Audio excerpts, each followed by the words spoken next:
militer Israel kembali menjadi sorotan setelah membantah tuduhan atas pembunuhan brutal terhadap 15 petugas medis dan pekerja darurat Palestina di dekat kota Rafah, Gaza Selatan pada Maret lalu. Bantahan ini datang bersamaan dengan berubahnya pernyataan resmi awal yang menyebut korban sebagai militan bersenjata. Insiden tragis tersebut terjadi pada 23 Maret 2025, di mana para petugas dilaporkan ditembak mati dan dikubur di sebuah liang dangkal. Jenazah mereka baru berhasil ditemukan seminggu kemudian oleh pejabat PBB dan Bulan Sabit Merah Palestina.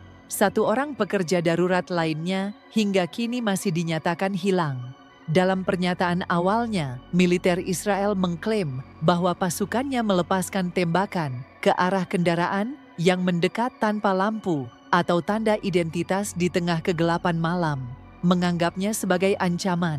Mereka juga menyebut telah menewaskan 9 militan dari Hamas dan Jihad Islam yang dikatakan menggunakan kendaraan bertanda Bulan Sabit Merah Palestina.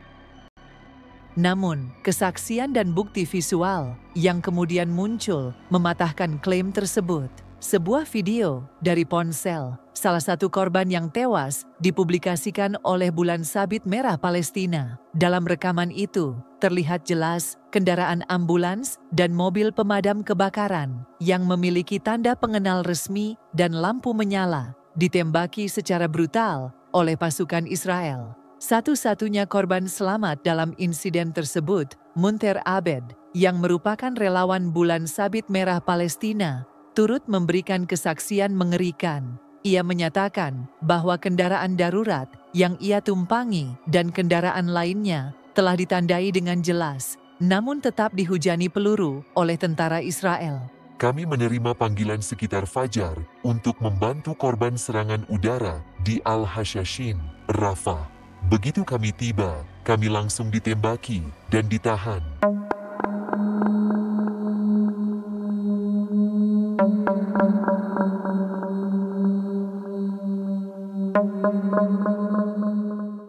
Abed mengatakan bahwa saat ia ditahan, ia sempat melihat kendaraan darurat lain mendekat ke arah tentara.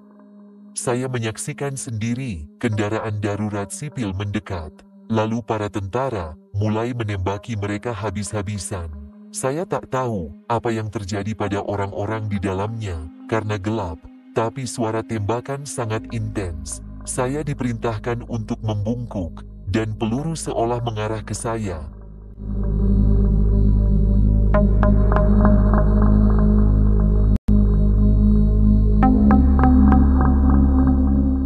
Saat matahari mulai terbit, Abed baru melihat dengan jelas kondisi mengenaskan di lokasi. Kendaraan darurat dengan pintu terbuka, penuh darah. Saya melihat buldoser menggali 4 lubang, lalu menghancurkan kendaraan dan menguburnya. Jelasnya, ia mengaku tidak mengetahui nasib rekan-rekannya saat itu. Saya hanya bisa berharap mereka masih hidup, tapi tidak ada tanda-tanda mereka diselamatkan, ujarnya lirih. Selama sekitar 15 jam, Abed mengaku ditahan dan diinterogasi dengan kasar oleh tentara Israel. Ia dipukuli dan dituduh sebagai teroris. Bahkan, ia melihat rekan lainnya yang hingga kini masih hilang juga dalam kondisi ditahan. Mereka menuduh saya bagian dari serangan 7 Oktober. Mereka bilang semua warga Palestina adalah teroris. Mereka menginterogasi saya soal kehidupan pribadi dan keluarga saya. Saya benar-benar merasa ajal saya sudah dekat, tuturnya. Akhirnya, setelah melalui pemeriksaan medis, Abed dibebaskan. Namun trauma dan luka yang ia alami membekas dalam. Juru bicara Bulan Sabit Merah Palestina, Nebal Farsakh, membenarkan bahwa Abed adalah satu-satunya yang selamat dalam misi penyelamatan hari itu. 2 rekannya telah gugur, 1 lagi masih belum ditemukan. Pada saat itu, Abed tidak mengetahui apakah rekan-rekannya tewas atau berhasil selamat, ungkap Farsakh.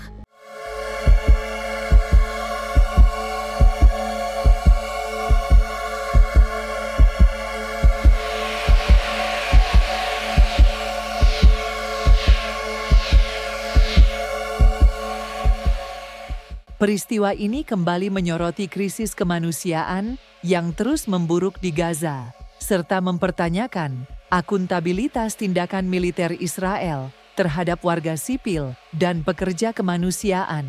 Sementara penyelidikan masih berlangsung, banyak pihak internasional mendesak transparansi dan keadilan atas insiden ini yang dianggap sebagai pelanggaran serius terhadap hukum internasional dan prinsip-prinsip kemanusiaan.